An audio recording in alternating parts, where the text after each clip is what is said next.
You said that a harmless man is not a good man. A good man is a very dangerous man who has that under voluntary control. How should people become more dangerous?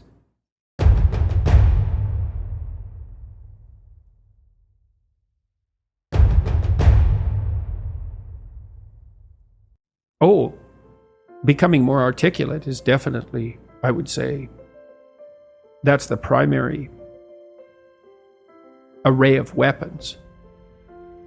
So, I mean, physical prowess is something, and it's not nothing, that physical confidence that comes along with that as well. But the same thing replicated at the level of the ability to communicate and to think, that's a way broader field of battle and opportunity. So this is one thing that isn't taught well, especially to boys. It's more important to teach it to boys, I would say, because they're more skeptical of the educational enterprise in general, generally speaking, partly because they're less obedient, partly because they're less agreeable. That's particularly true for disagreeable boys. And agreeable boys get higher grades independent of their IQ and their academic achievement, because they're easier to deal with. So what do you tell disagreeable boys?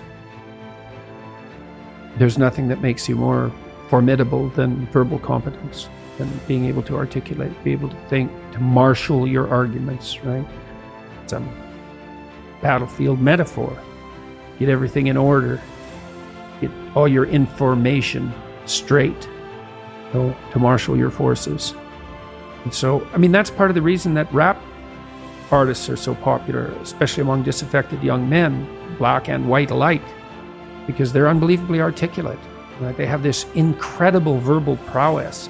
It's unbelievably attractive, and it's associated with genuine artistic and redemptive activity, often focusing on something that's approximately the voice of the underclass, let's say, but a powerful voice, right? And it's interesting to see how many young white guys identify with that. Was it Aldous Huxley that wrote Doors of Perception? Yeah. Yeah, so this is kind of an equivalent of that, right? That you have a experience which many people struggle to articulate. You take the best of us, the one that has the most precise, most articulate, erudite language. You drop them in and you say, okay, show us what you've learned. This is the equivalent, but for just a different community, a different sort of life, that maybe you don't have the ability to describe what it feels like to live on a council estate in Manchester or in, one of the neighborhoods of Brooklyn or whatever it might be. And then this person can. And it feels like it's your voice. Yeah, well, if you're a young man, you still feel alienated from your place as rightful heir of the proper kingdom. I mean, that's an existential truism for everyone, particularly for every young man, because he is an outsider in many ways. He's young and juvenile and not very highly valued, and then is in some sense hurt by the inadequacies of the current king, the current culture, and is easily turned against it because of that. And that's the machinations of the evil uncle. That's the King Arthur story. That's the story of Horus and Osiris. It's an ancient story. It's the story of Sauron, and it's there all the time.